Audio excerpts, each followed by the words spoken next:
So moving into some of the paint work on the locomotive, I had to repaint the cab roof because Third Rail painted it some kind of freight car color red, and it should have been Brunswick. So the first pass, this is just straight polyscale Brunswick, and it's quite a bit darker than Third Rail's finish. So I played around and realized there's a little bit more yellow in Third Rail's color. So I got the color pretty close, I think. Close enough, because this is going to get weathered. I think it'll help blend it in. So here's a shot of it on the layout, and I think it's close enough for what we need. So I am masking off the windows of the tender doghouse before weathering it. And you can see I don't do a crazy good job on it. This is just good enough for weathering. But I just wanted to show these eBay leather punches were great for making porthole masks too. So the same tool I used for making the headlight lens worked great for just masking portholes. So I had to paint the firebox sides and do a little touch up on the smoke box. So I came up with these two Tamiya colors. I really like that dark iron. I see me using that a lot more in the future for different things. But some ratio of those gave me a pretty decent firebox and smoke box graphite color. At some point I realized that the brake hose was missing off the pilot. So here I am just grinding it off and replacing it with a PSC part. Here's some initial test runs on the layout. I just couldn't resist. As you can tell, it's masked up and almost ready for weathering, but I couldn't resist a couple test runs here.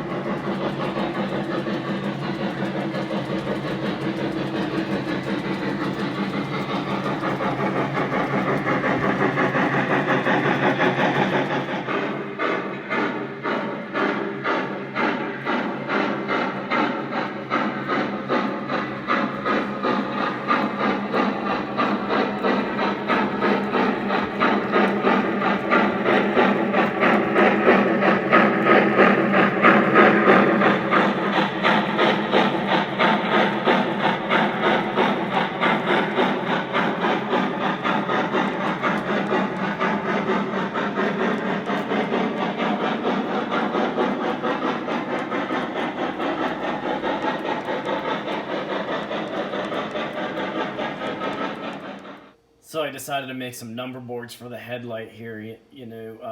Third Rail always did a good job getting mostly correct castings on their engines and stuff, but their older headlight castings were kind of primitive. Like this one was missing the lens and the number boards. So, in the last video I showed you that I used a 3mm LED in here, and I kind of soldered some 32 gauge magnet wire to that. And there's actually a 3K resistor in the smoke box here, and it's controllable off the electric railroad electronics. But I needed some kind of semi-convincing quick number boards, and I just did the poor man's version. I ended up making a text box in Paint, and then I saved the image and then inserted it into a Word document so I could just play with the sizing a little bit, and this one was roughly 0.1 inches high and 0.2 inches wide, and you can see I made just a few rows of slightly different tweaked sizes so I could see which one fits the best. And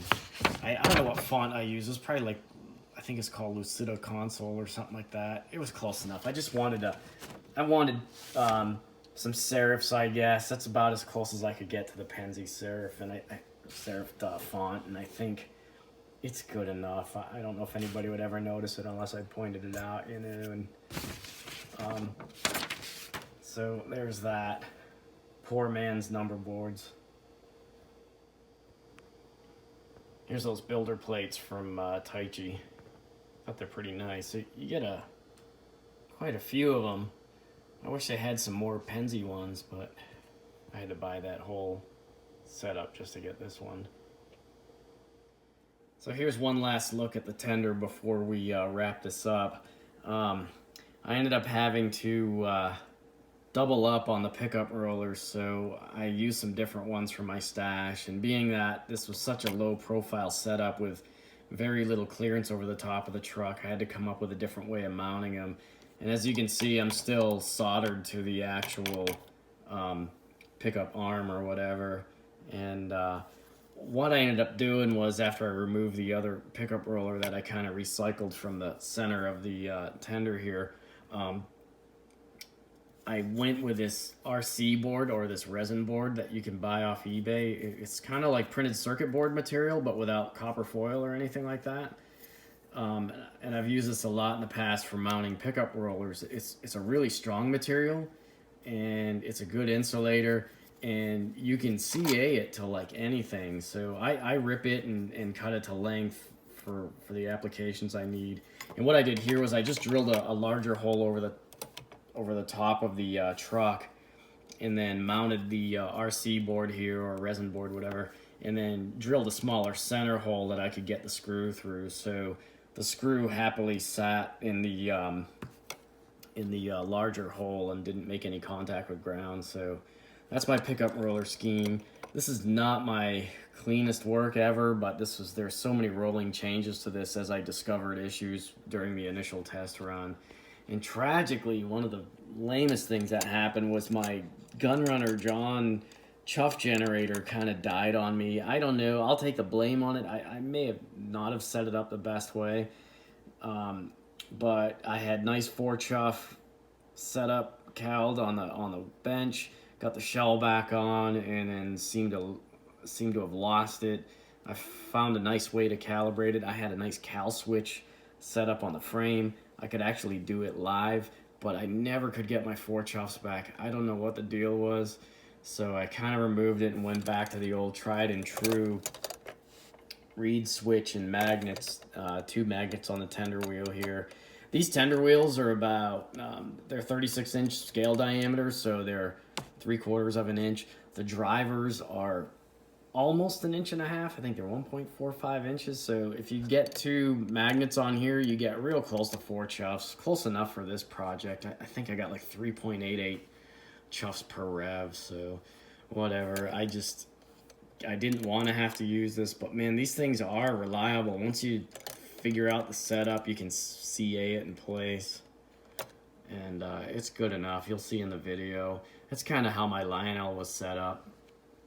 So we're about done. This is going to go on the layout, and I'm going to try to get the final vid filmed for this thing. So hope you guys like this. I hope I didn't drag this on too long.